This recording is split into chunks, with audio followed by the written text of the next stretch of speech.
Sarah beliau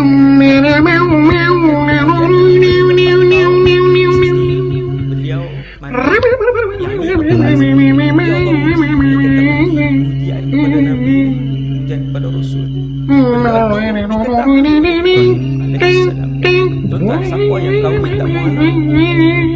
Mana ada orang kahwin tak mau seorang? Maka Nabi Ibrahim manusia, maka dia juga menginginkan anak. Dan ketika menginginkan anak itulah isteri kamu tak boleh lahirkan.